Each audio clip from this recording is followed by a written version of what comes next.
తాకట్లో ఉన్న మీ బంగారాన్ని విడిపించి ఆ రోజు ఆన్లైన్ రేటుకి కొంటాం. Sharma gold company. Welcome to Suman TV. నేను విజయ్.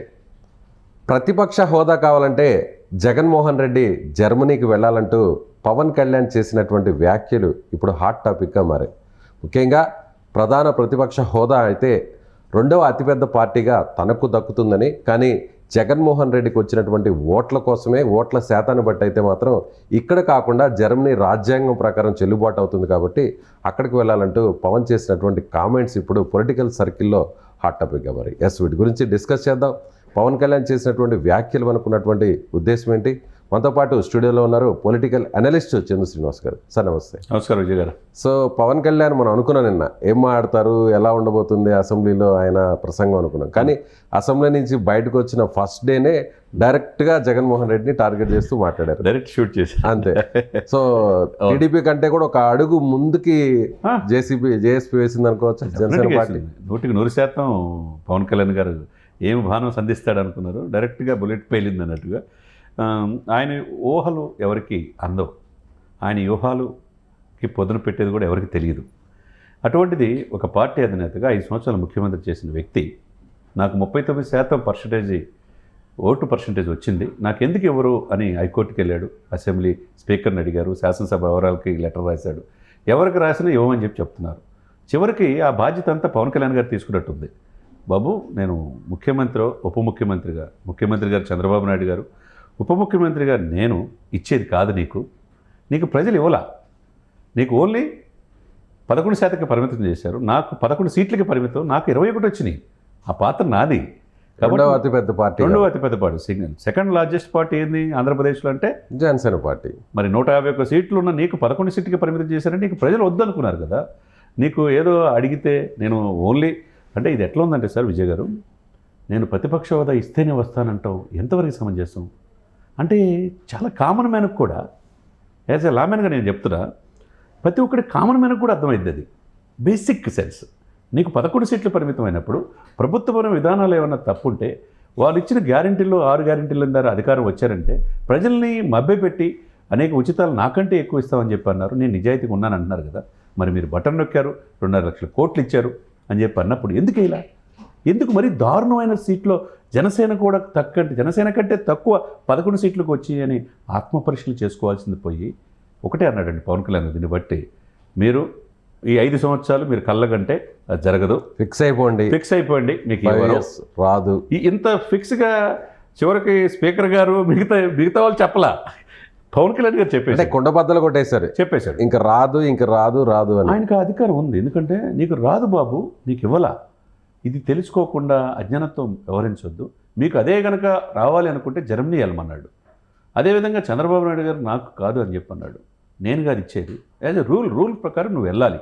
అదే సమయంలో స్పీకర్ ప్రోటోకాల్ ప్రకారం ఆయన వెళ్తుంటే స్పీకర్ చైర్కి అసెంబ్లీలో గౌరవం అండి, తర్వాత సీఎం గారు, తర్వాత డిప్యూటీ సీఎం ఆర్డర్లో ఉంటుంది, అది హైరార్కీ. అది కూడా తెలియదా మీకు? ఆయన వెళ్తుంటే స్వయంగా స్పీకర్ గారు నాతో పాటు ప్రోటోకాల్ రాండి అంటే లేదండి మీరు వెళ్ళండి, మీరు ఆ క్యాబినెట్ ఆ హోదా మీది, తర్వాత చంద్రబాబు నాయుడు గారిది, తర్వాత నేను ఆ ఫోటోలో కూడా కనపడుతుంది, నమస్కారం వాళ్ళు పెడుతున్నా సార్, మీరు గౌరవంగా వెళ్ళండి అని చెప్పి అంటున్నారంటే అది విఘ్నత గల రాజకీయ నాయకుడు చేసే పని.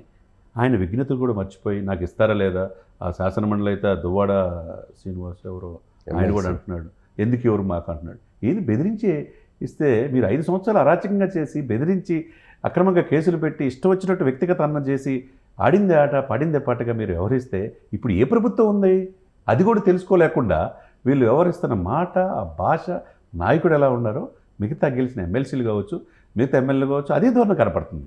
సరే, ఇక తాడిపత్రి చంద్రశేఖర్ అయితే అసలు ఆయన టవల్ కూడా వేసుకోకుండా వచ్చాడు, అంటే నాకు ఇక్కడ ఎక్కువ అవకాశం లేదు, జనసేన వైపు చూస్తున్నాడని బయట అంటున్నారు. నువ్వు ఎందుకు వేసుకొచ్చావు, ఉంటున్నావో వెళ్తున్నావు అని ఆయన అన్నట్టుగా, ఆయన ఫీల్ అయినట్టుగా రకరకాలు అవన్నీ చూడండి. నాయకత్వం అంటే ఎదిగే కొంది ఎదిగుండాలా, నేర్చుకోవాలా. ప్రజలు 151 కాదని 11 సీట్లకు పరిమితం చేసినప్పుడు ఎందుకు చేశారు అనేది ప్రజల్లోకి వెళ్ళి ఆ క్షేత్రంలో ప్రజల దగ్గరికి వెళ్ళటానికి పరితపించాలి. అది ఏమీ లేకుండా ఒక చాలా కామన్ మ్యాన్ కూడా, మరి ఇంతమంది సలహాదారులు, ఇంతమంది మేధావులు ఉన్న ఆయనకి ఎందుకు చెప్పలేకపోతున్నారా, చెబితే ఈయన గుణం ఈయనకి లేదా అనేది అర్థం కావట్లేదు. అంటే నిన్న జగన్మోహన్ రెడ్డి సభకు హాజరవడం కూడా చూస్తే కేవలం అటెండెన్స్ కోసం, అంటే అనర్హత వేటు పడుతుంది కాబట్టి సో 60 రోజులు దాటిన తర్వాత ఒకవేళ రాకపోతే డిస్క్వాలిఫై అవుతారు కాబట్టి నేరుగా వచ్చి సంతకం పెట్టడం కోసమే జగన్మోహన్ రెడ్డి వచ్చారు అనేది కూడా ఆడ క్లియర్ కట్గా అర్థమవుతుంది అనుకోవచ్చు. ఇంకొక విషయం ఏంటంటే నేను అటెండెన్స్ క్రైటీరియా తీసుకోలేదంట. ఓహో, మళ్ళీ అదొక సంచలనంగా మారుతుంది. తీసుకోలేదు నేను అది పరిగణలో తీసుకోలే. మీరు వచ్చారు 5-10 నిమిషాలు 11 నిమిషాలు కొంతమంది అన్నారు, 5 నిమిషాలు కొంతమంది అన్నారు, ప్రీ ప్లాన్డ్గా కడపలో ఏదో ప్రోగ్రాం పెట్టుకున్నారు, వెళ్ళిపోయారు. అది కాదు కదా సార్, మీరు అసెంబ్లీ దేవాలయం లాంటిది ఉండి మీరు చేయాలా? మాకు హోదా ఇస్తేనే చేయమంటే మీకు 39% వచ్చిన ప్రజల్ని, ఇక్కడ ప్రజల్ని వీళ్ళు అపహాస్యం చేస్తున్నారు వీళ్ళు. ఎవరు? ఇప్పుడు రోజా మాట్లాడినా, మిగతా వాళ్ళు మాట్లాడినా, జగన్మోహన్ రెడ్డి గారు మాట్లాడినా, దువ్వాడ మాట్లాడినా, ఇంకొకరు మాట్లాడినా ప్రజలని మీకు ఇచ్చిన తీర్పుని శిరస వహించాలా. ఈ దేశం కాదు, ఈ ప్రపంచంలో ఎవరైనా ఓటర్ని చాలా జాగ్రత్తగా వివరించాలి. ఓటు చాలా తెలివిగలడు, నీకు ఎక్కడ కూర్చోబెట్టాలో అక్కడ కూర్చోబెడతాడు. నువ్వు మంచి మెరుగైన పాలన ఇస్తే నెక్స్ట్ ఇంకో 5 సంవత్సరాలు అవకాశం ఇస్తారు. మీరు ఇవ్వలేదనేగా మీకు ప్రధాన ప్రతిపక్ష హోదా కూడా లేకుండా చేశారు. మరి దాన్ని బట్టి ప్రజల్లోకి వెళ్ళాలి కానీ, ప్రజలు మనల్ని పొందాలి కానీ, ఇలా బెదిరించి దూరంలో మాకు ఇస్తారా లేదంటే ఇదేంటి? కోర్టుల్ని మీరు అపహాస్యం చేస్తారు, అసెంబ్లీ చట్టాలని గౌరవించరు, నాయకులు చెప్పినా వినరు, ఎవరు చెప్తే. అసలు అసెంబ్లీ అనేది ఒక సరైన వేదిక.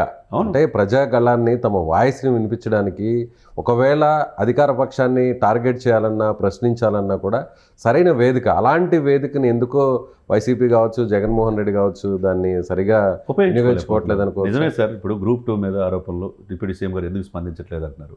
విద్యాశాఖ మంత్రి లోకేష్ గారు, ఆయన స్పందించాలి.